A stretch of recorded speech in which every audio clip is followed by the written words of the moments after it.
Cashomaniacs.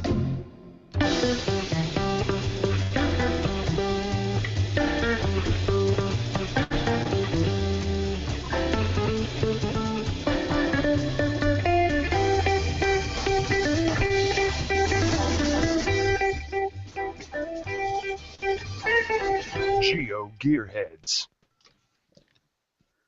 Welcome back, all you GeoGearHeads. This is our episode 148, our 28th randomized show, when we talk about a range of subjects, some of them interesting, we hope, to geocachers, location gamers, and tech enthusiasts. I'm Daryl W4 with the Bad Cop as usual, but we're especially honored to have the boys from the OB Geocaching Podcast, Team D Benign Source, and Dr. D. That's you, Sam. Welcome to the show, guys. You see that? You see that, son? Look, the scripted, look. Scripted. Damn. That's the thing I've never used. Hey, look at that. That's professional. That's the thing I never use because I always drop the iPad. Yeah. Thank you for... No. Scripted, Sam. We're in trouble now. No. Oh, well. So, gentlemen, as you're reading one? this, both of you, well, one of you is gentle, the other's a man. While you're reading this very important script, are you on any podcast that we might have heard before? Sam is. Okay. OBeep. Yeah, he's on OBeep and I'm on Chasing Smileys. And he's on OBeep as well. And I'm on OBeep, apparently. Well, we're thrilled that you could join us at 1 a.m. on a Friday morning. Yeah. Yeah. I can tell you've had enough caffeine. You're really excited about this. No. I've been awake since 6 o'clock in the morning. That's the opposite of caffeine there, Mark. Yes. I'm on this. It's what's keeping me going. Okay. Well, there you have it. You know what we have tonight? We have some terrific topics. Many from our fellow GeoGearheads. And a bunch of stuff we picked up along the way, like hitchhikers and communicable diseases. Now, we have more than a few... Don't swallow, don't spit it out. Okay. We have more than a few people who are anxious to find out who was drawn as the winner for coinsandpins.com, the prize we gave away last week. So, Mr. Banana, could you refresh our memory as to what the question was and the correct answer? You'd asked for the GC number of the 2 millionth geocache to be listed at geocaching.com. The correct answer was GC46N4E Overwatch #1. That's a number sign. You know, that was You got numbers hashtag. before there were hashtags. You gotta say the hashtag. YOLO swag. Yeah, hashtag. Sam, Dad. it's your go. Limax.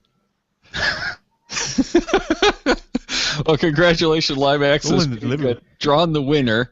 If you haven't already gotten the email, drop me an email. Let me know what your shipping address is, and I'll send you back a bunch of different options for that prize. But even more exciting is that we have really cool prize just for our live viewers tonight. So if you're watching live, you can get this really cool Compass Rose Geocoin. And all you have to do is email us at geogearheads@cashmaniacs.com with the title Randomize 28 question. So that's Randomize 28 question is your subject. Email that to geogearheads@cashmaniacs.com. And in the body, let us know your geocaching.com screen name. And we want to know what is Dr. D's main requirement when he goes out caching.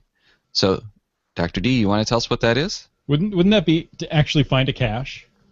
No, not for him. No. He's there for something totally different. Yeah, hot chocolate. Whether it's a tea room or the airport. So we're looking for that answer. It has to be a tea room with hot chocolate. Now, it can't be a coffee shop, right? It has to be a tea room. I found a place with better hot chocolate than the airport. It's scary to find good hot chocolate? It was just amazing. So where is the better hot chocolate than the airport? It is in Nottingham at Patching's Farm, which is I love that name. near Cal. Paddington's Farm Yeah. or Nottingham? Well, I like Nottingham too, but Paddington's Farm. Just sounds so, Wasn't there a mythical person in Nottingham? Yeah, it's called There are Robin Hood. several mythical people in Nottingham. There's some mythical people right here on the show, too. There's one sat right next to me. There's one there. Oh, dear. All right, so all of those emails have to be into us by, well, it's local here in the U.S., it's 10:40 p.m., well, in the Eastern time zone. So, Chris, that would be 6:40 p.m. Or 6:40. Sorry, I can't do math in my head. Well, that's okay. We can't tell time either. 6:40. 6:40 in Canada, then. Yes, in all of Canada. There's only one time zone in morning, Canada right? that matters. Is that in the morning or afternoon? Well, It's evening. It's in the evening. It's neither morning nor afternoon. It's an in-between. It's PM the then. third time of day.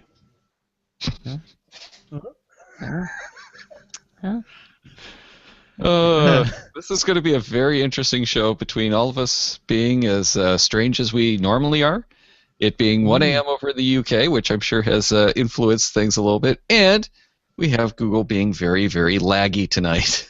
You know, Google's really messing me up. I don't have a lower third. I keep turning it on and off, and it won't display. Have you tried closing some of your tabs? Doing what? Closing some of your tabs, that might speed it up. I don't have many tabs open, no more than 18 or 20. I'm worried about his lower third being missing. Yeah, you only see the upper third. The lower third is It's like a new- gone. Well, and Like what's a new- really nice the lower is that the two-thirds. audio listeners have absolutely no clue what's going on. Oh, good. So they don't know what we're actually Pretend talking. nothing's wrong. So, Well, The since viewers don't nothing have is a wrong, clue. Nothing's wrong. since nothing is wrong ever, we'll go on to read some email that we've gotten. And I look at it, yet it must be that it's around dinner time for me because I read Cheddar and Company when it says Cedar and Company. Perhaps he's very cheesy. I don't know. I was just going to say we always need some cheesy geocachers to open up our show. So I think that's what it is. It's not that you're So- hungry. You're just looking for the cheese. Yes. Who moved my cheese? Be that as it may, there's no cheese here. It's Cedar and Company, or Cedar and Co., depending on how it's pronounced. They write in to say, I just heard the podcast for show 146, and they may not listen any farther if they actually, listen to this show. They may just cut us off completely. Anyway, show 146 and Team Pugach's text adventure puzzle cache reminded me of one that I stumbled across in an impronounceable place. I think it's Mississauga. Mississauga is what I was going to go with. It's like Mississippi, but with an auga at the end. It's more of a graphic adventure, think Myst, than a text adventure, but the idea is somewhat similar, if not the same level of interactivity. I'm currently, wow, this is really good for me. I'm currently in New Brunswick. That's at the other end of the country. That's closer to you there, Daryl. And I may need to take a little side trip to Maine if I can solve the puzzle. But, of course, for me now, Maine is off limits. I'm not allowed to go to Maine anymore. Absolutely. You are barred Offended from Maine. Yes. You did too much offensiving of the eastern seaboard there, so Yes. there's more than just Maine. Go ahead. Chris is like you, but with a moustache. Ah. Yeah. I see a difference there.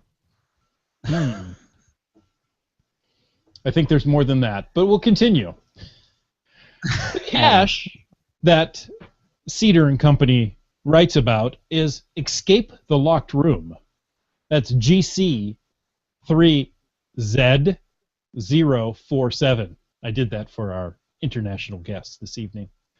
And you start with a picture of a room and some objects in it. You click the arrows on the picture, and it takes you to different views. And in some cases, you can zoom in on the objects. Bits of hints are embedded in the objects, and I've spent more time than I'd like to admit trying to solve it, and no luck yet. The same people have a second cache, Escaping the Music Room. That's GC4K14, which is just as puzzling. Good thing, because it's a puzzle cache. Yeah, you do expect puzzle caches to be at least a little bit puzzling. Thus the name. Otherwise, they'd just be a mystery cache.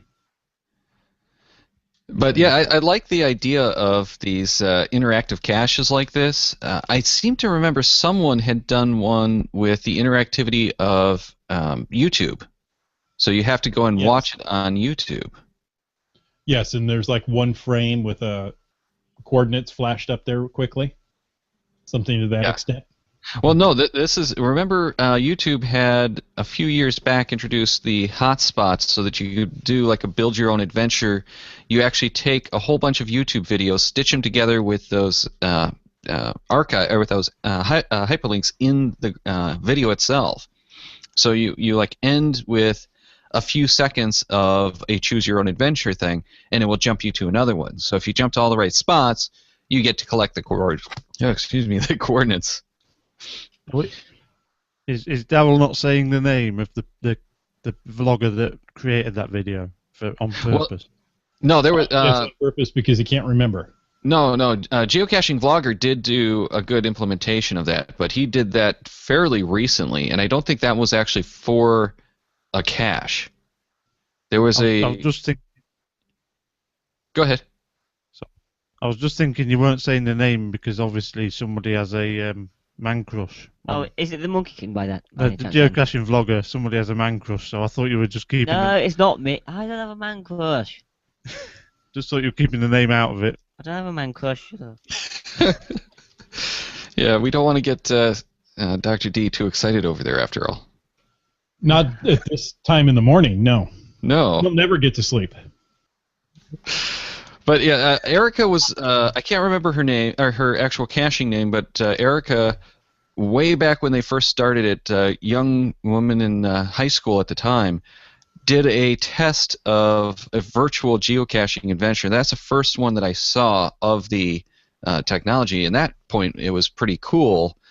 And not long after she did hers, I seem to remember someone, it might have been hers, posted a cache on, using that where, you've got that embed of the video. You have to watch the video, jump all the way through to get the coordinates to the final. So I like that. That was pretty cool. But that takes an awful lot of work to produce.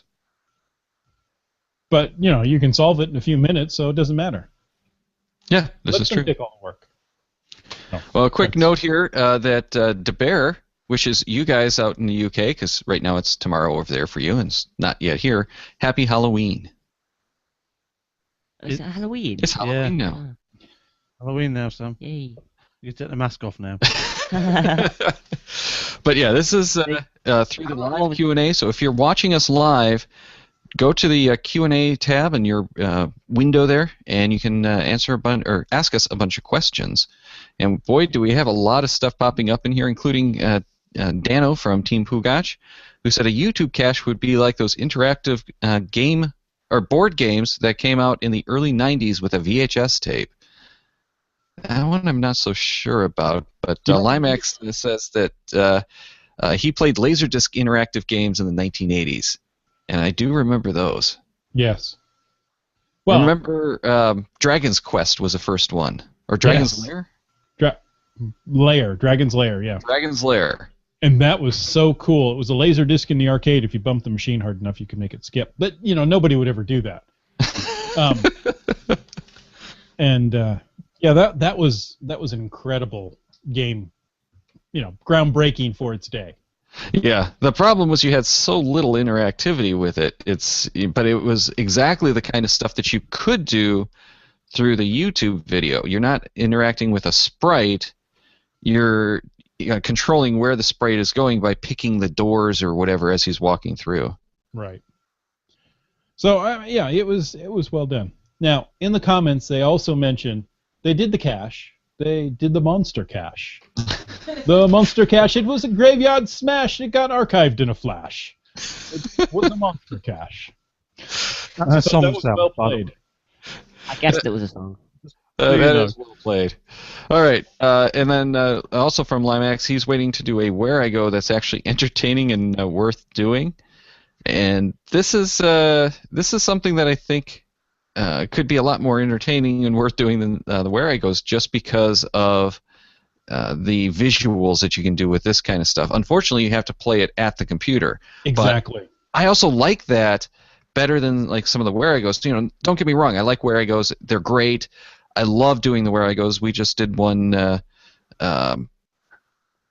couple of nights ago that was a Zombie Apocalypse Where I Go cartridge, where we actually had to go into a local store, figure out what aisle all of these supplies were at, and then it gave us the coordinates to the final.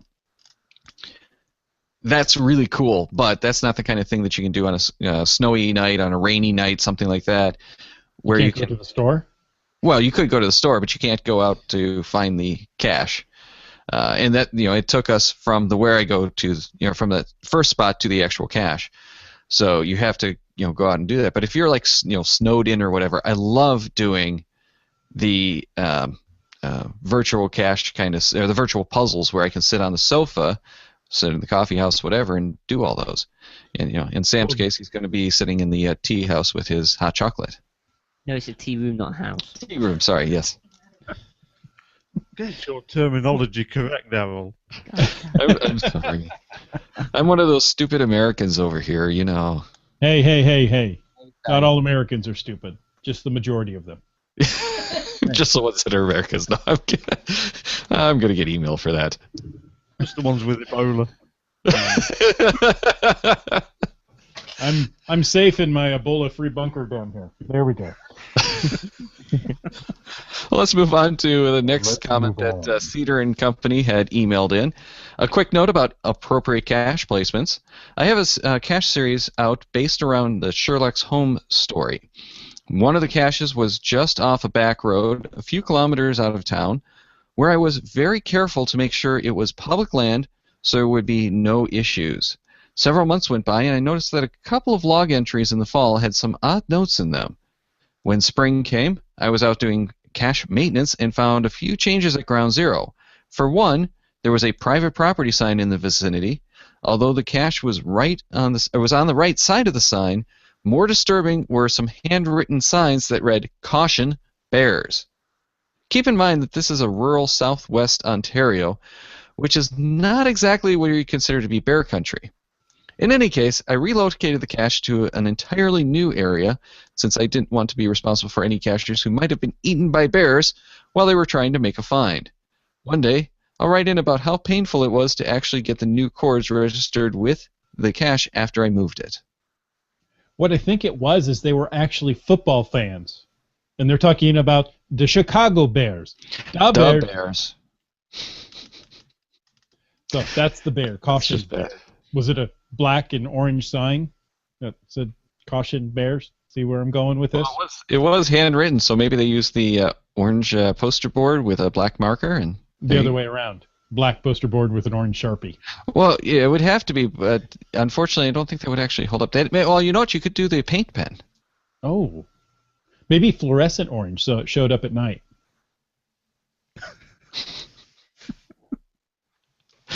But it does really tell us that we have to do those updates on some of these caches because things will change. I've talked a few times about caches that have been bulldozed, and if the cache owner doesn't know that, you got to let them know in your logs, and that's why those DNF logs can be so helpful too. Bingo, and especially if it says in the email here, there were some odd notes in the cache entries. Well, go out and say, hey, I'm not comfortable doing this. It's right next to a private property sign. Well, and this is one of those places where that note through the contact on the cache owner's profile page is really helpful because you might not want it public to everyone, but you can just drop him a quick little note that says, hey, I just did this cache, and it didn't look quite right, and here's why. Don't be afraid to let people know that because it could be that sign just went up. Exactly.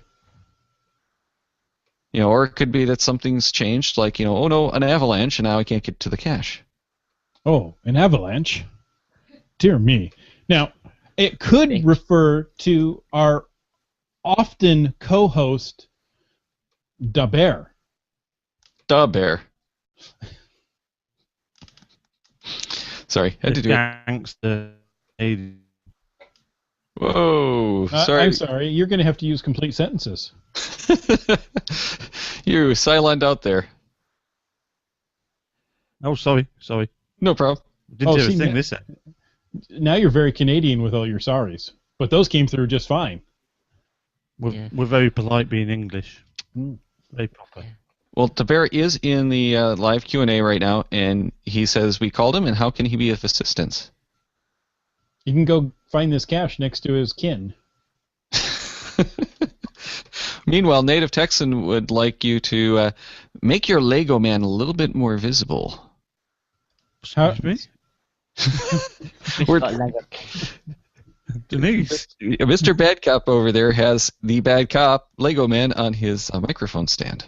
Now, it's larger than the standard Lego man, so I thought it was very visible to begin with, but I don't want it to block this gorgeous face.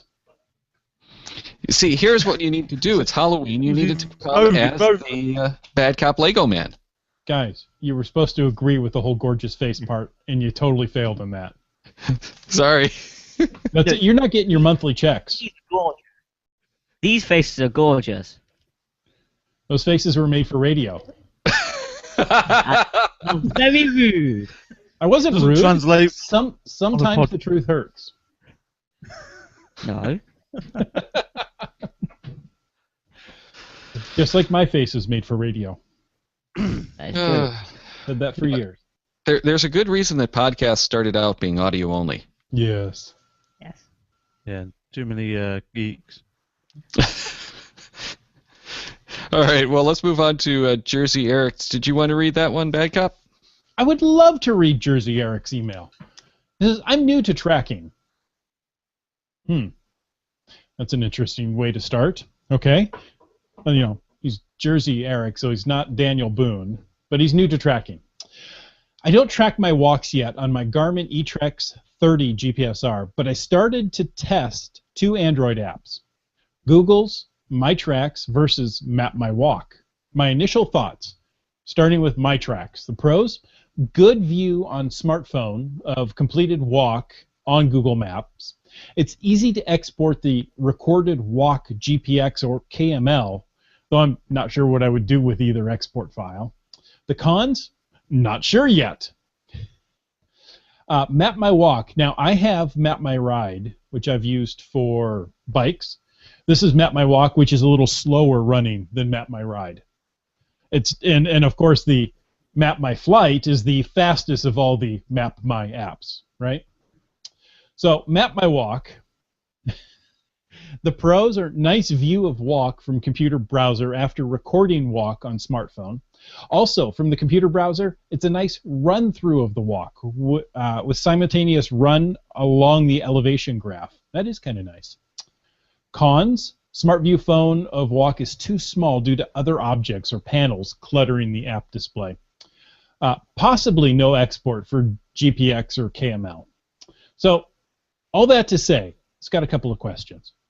Can I use the GPX export of my walk, from my tracks at least, to serve as a navigation for future walks if I import that GPX into the Garmin eTrex 30 GPSR? Should we answer that one, or should we keep going? Yeah, why don't we start with that? Now, that's a good question because, among other things, it depends on how that GPX file was constructed. Has anyone actually played with using the routing functions of GPX files in the Garmin unit? Not I. Okay. No. That's kind of what I was afraid of. I've done it a little, but it was so long ago I can barely remember it. But it just comes up as a route file, which is essentially a point-to-point plot, but it doesn't go in as waypoints. It goes in as a route. So there are some tricks that you'd have to pull. The more interesting thing of using the GPX files, in my experience, has been using that with some programs that will help you take the photos from your old, like normal cameras that don't have the GPSs, not like a smartphone or some of the new cameras that have the GPSs. And they'll take the camera data, the time and date, and figure out, based on that GPX export, it will actually do the time and date, or the latitude and longitude based on the time and date. This is something I'm going to have to try. I need to do this just to see if I can use the GPX file that's created to navigate or to direct me on a future walk. Also, I wonder, could that be put into, say, like a car navigation unit to direct you, turn right here, or turn left? Yeah, I don't think it can, because the car units usually want a little bit more. But however, DeBear through the live Q&A said that he wants to try the Map My Orbit, just because that's the fastest of them. That is true. Map My Rocket. Yeah. I like that one better. But one of the more interesting uses of the GPX file that kind of goes along with this whole thing of can you drop it into the XXVIII is if you're tracking that route, that actual like track as a track and exporting it. That's what a lot of the mapping services use, like OpenStreetMaps. You can upload that to like OpenStreetMap. Could you map a route from, or use a route from Map My Tortoise, the slowest of all the apps? I believe you could, but Okay. I haven't seen the exports from it yet to know. It's very slow. Now, question number 2. Let's just push on here, because we can easily get off track. Hey, there's no talking over there. He wants to know Stop if you talking. can get Map My TARDIS. Map My TARDIS? Map My TARDIS is the most confusing of all the apps. I don't have time for that. I guess the It's all wibbly wobbly. timey-wimey. For someone new to tracking in routes, what is a common and simple use of the GPX or KML exports of my walk? Why would someone who's not obsessed with maps, Google Earth, or Garmin Basecamp want to use a GPX or KML export of their walk? That's a really That's good question.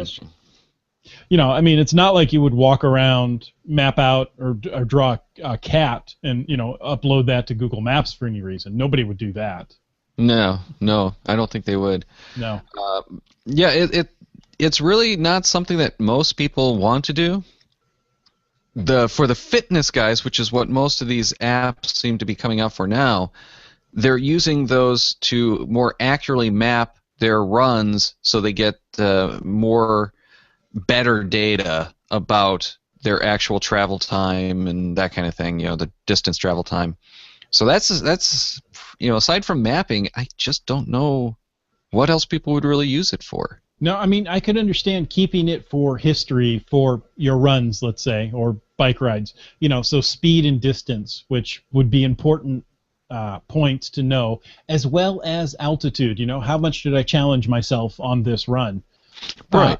And be able to use that as a baseline, so as you're running, you can say, hey, I did this, tenth of a second faster than I did yesterday. Right. Well, yeah, and that's exactly it. It's all, for the fitness guys, it's all about, here's the exact route I did, here's my elevation, here's the, so that you know exactly what you were doing, what your performance was. And usually that kind of stuff isn't, never, I don't think, is that actually contained in that GPX or KML, but you can tie that in with some of the fitness tracking devices to do it, in combination with that. So it's one of those, it's that location data that can enhance the fitness data that you're already collecting, if that's what you're looking for. There's so many different things that it can be used for, but unless you're obsessed with something like fitness or like maps, I'm not sure that there's that much. And Dave DeBear in the chat, or in the Q&A, I'm trying to call it a chat room again, in the live Q&A says it's good to remember where you went, but again, that's kind of something that I would say is more of the obsessed with maps kind of deal. Uploading to Google Maps or OpenStreetMaps helps everyone if you are mapping a trail, and that's really what it's like. It's really, really nice. Well, and I can throw this into a local Northwest product. Sorry, I always bring it back to the Northwest. I don't know if you've noticed that.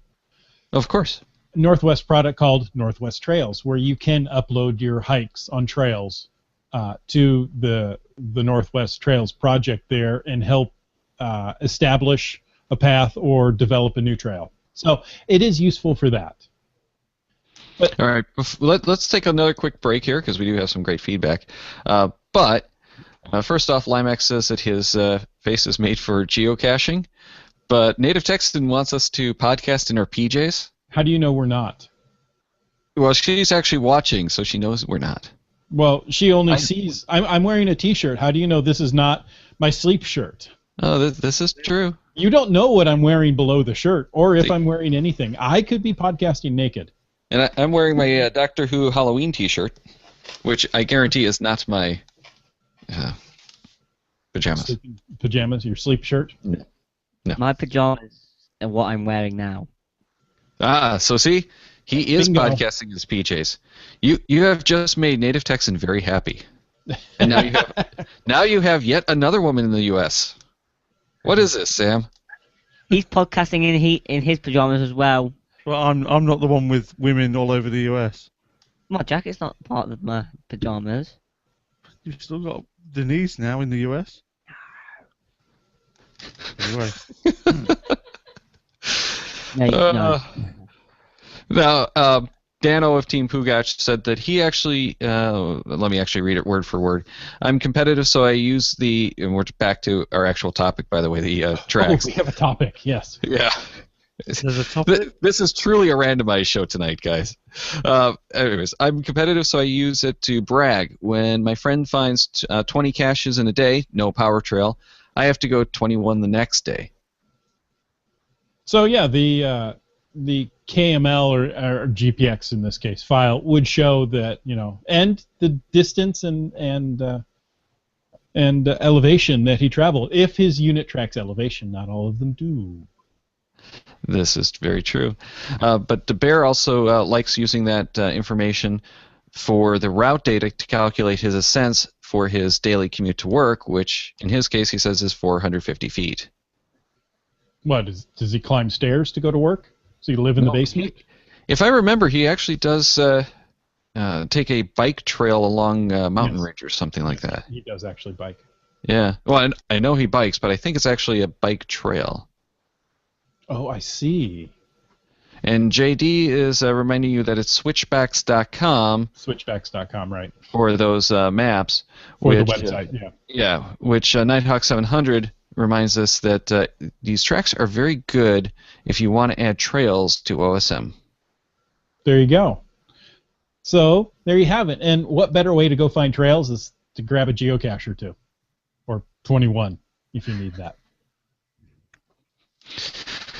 And another suggestion from Limax is an app called Cyclometer. Actually, he might be talking about the actual cyclocomputers, but Cyclometer back when I was tracking my walks regularly. Nice. So, I used, let's see, I have a GPS somewhere here. I was using this on my bike for a while, the Garmin, what is it, 600. 600. You know how often I use it now. The Oregon 600. Oregon 600, sorry. And it did a fine job. But I actually found that the smartphone app did a better job and took more samples than the Garmin did. Really? So there you have it. And the smartphone app I could keep in my pocket. I didn't have to, The Garmin I had the handlebar mount for, which was fine, but if you leave your bike, you got to remember to take it off with you. Yeah.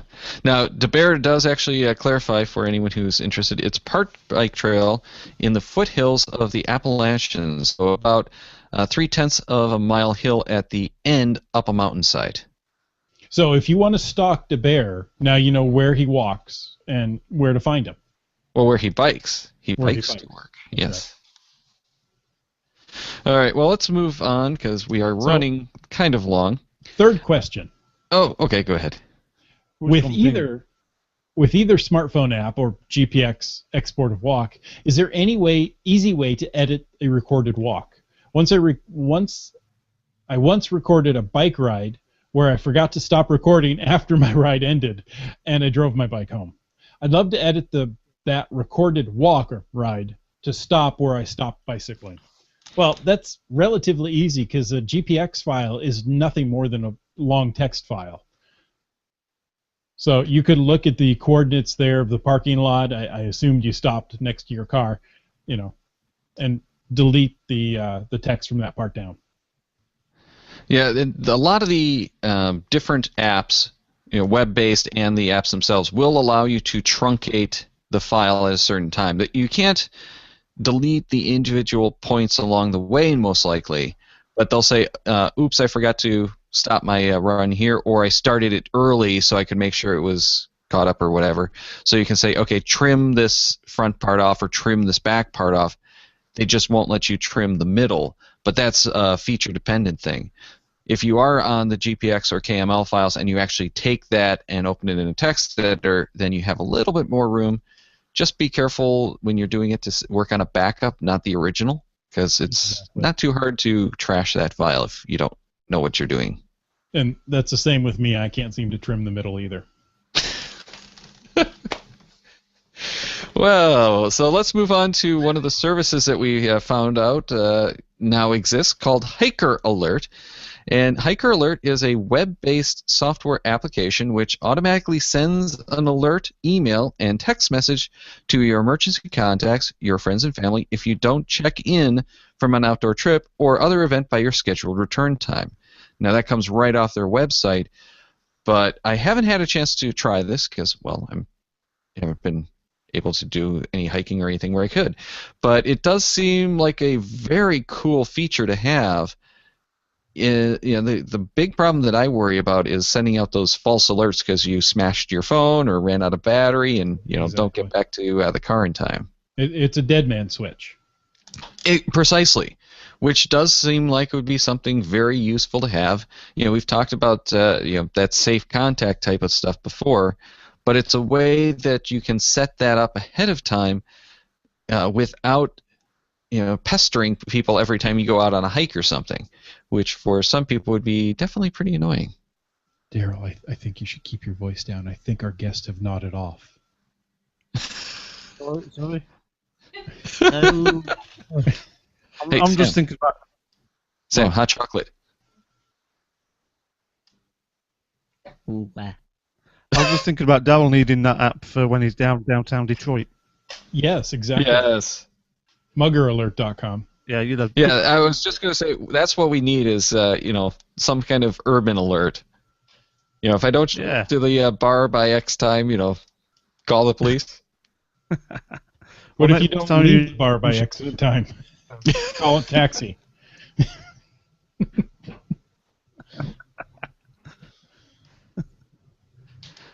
Mark, were you going to say something else on this subject?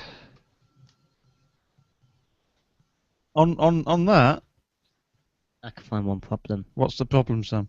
Well, if you say you're going to be back by a certain time, but you're not, then it just sends out a stupid message. Well, there you go then. It just sends out a stupid message. That's pointless, that is. Well, there's always one more cache.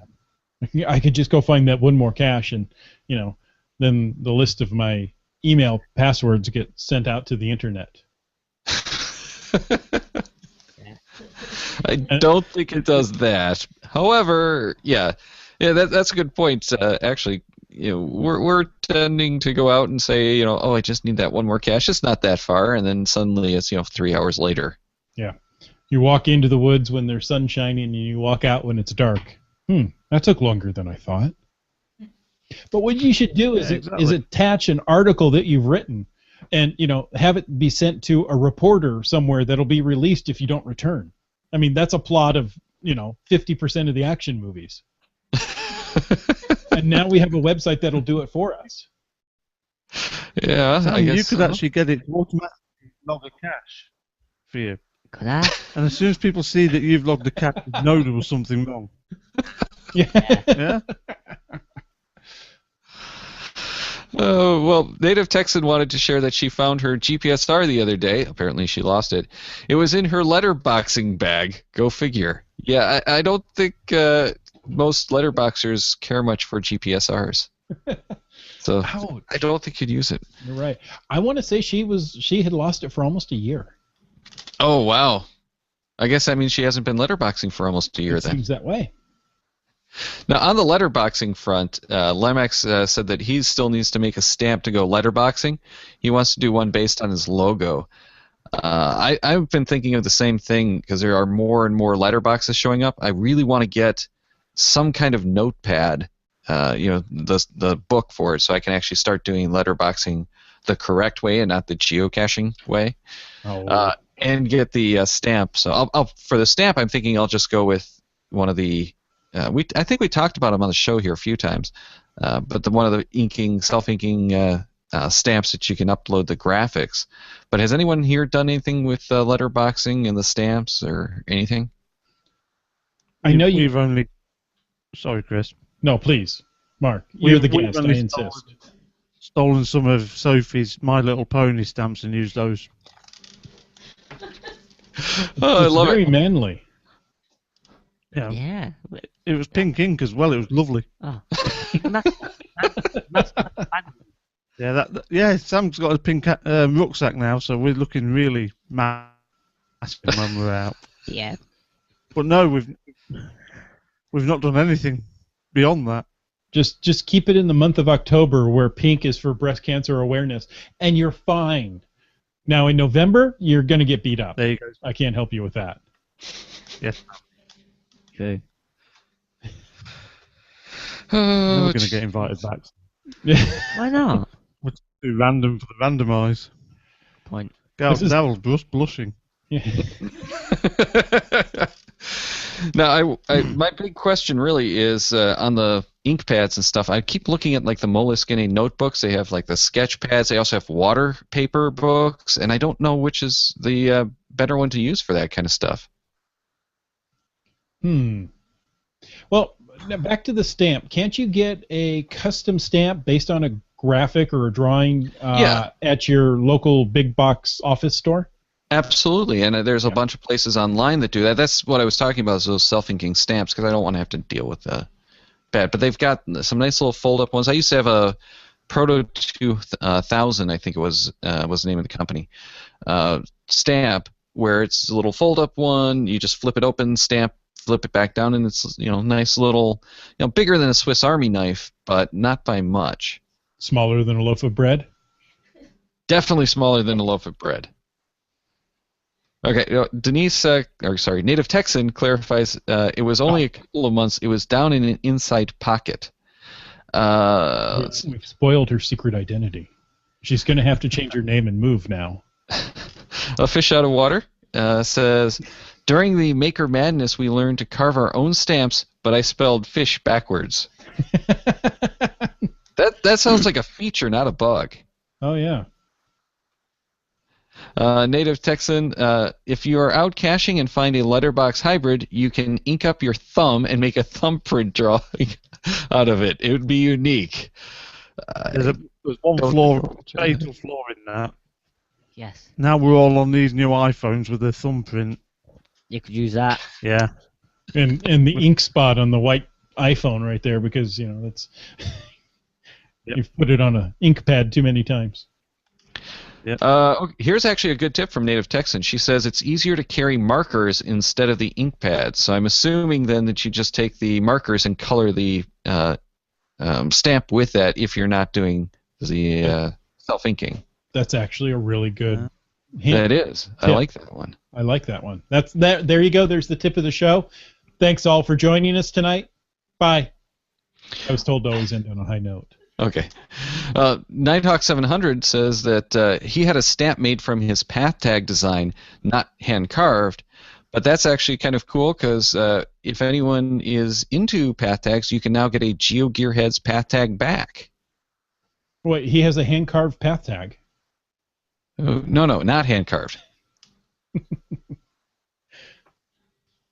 No, but yeah, I have yet to get my new path tag done, but I've got a path tag that I'm working on, and I'm going to get it with a new GeoGearHeads path tag back. And it's glorious. Well, I don't know about that. It's only a model. Oh, like a prototype. Yeah.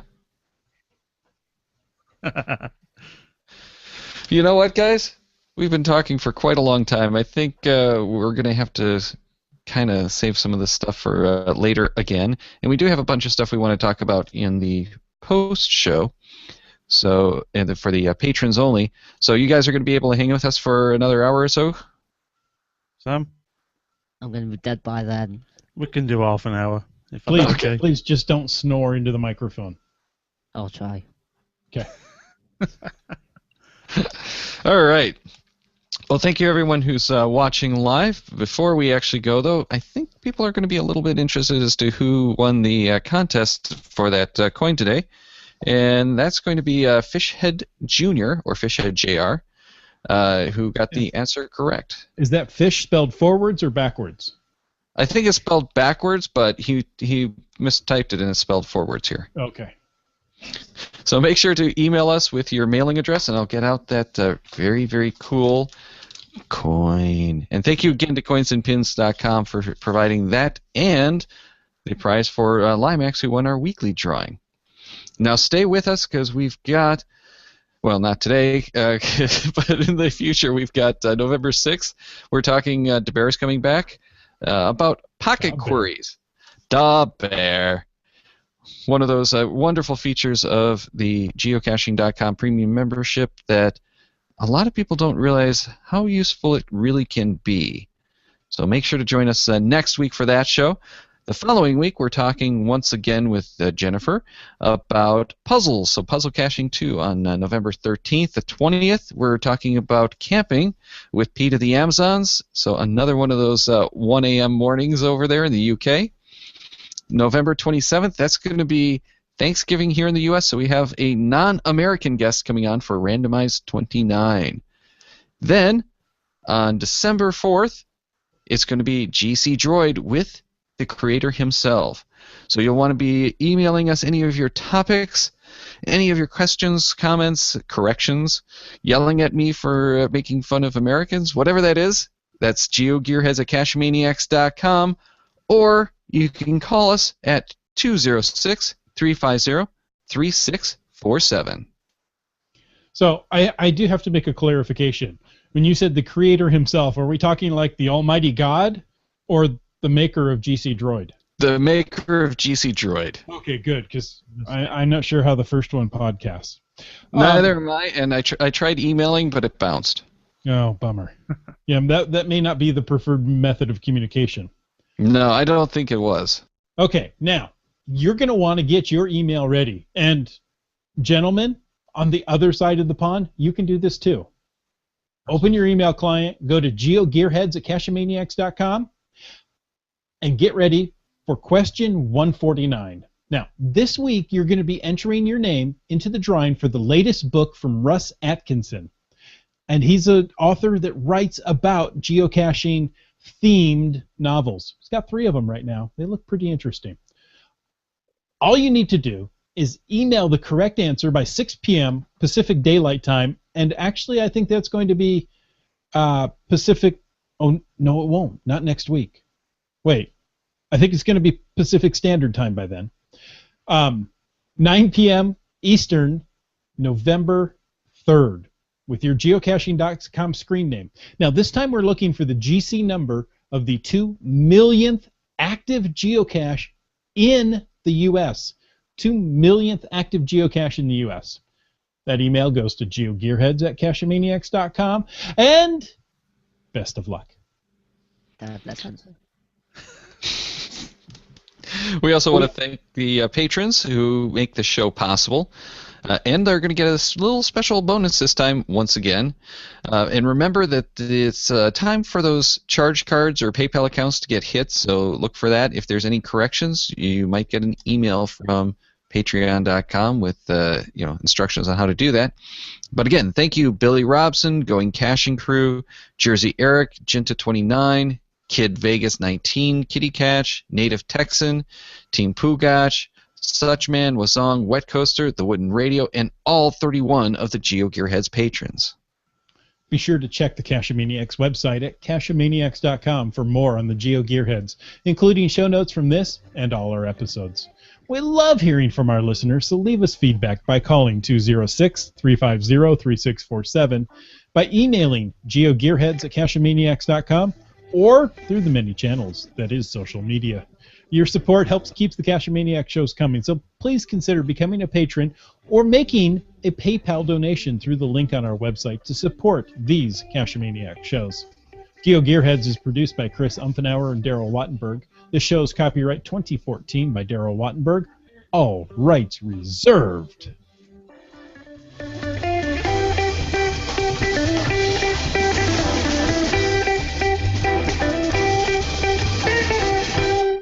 Cash with a Cachemaniac.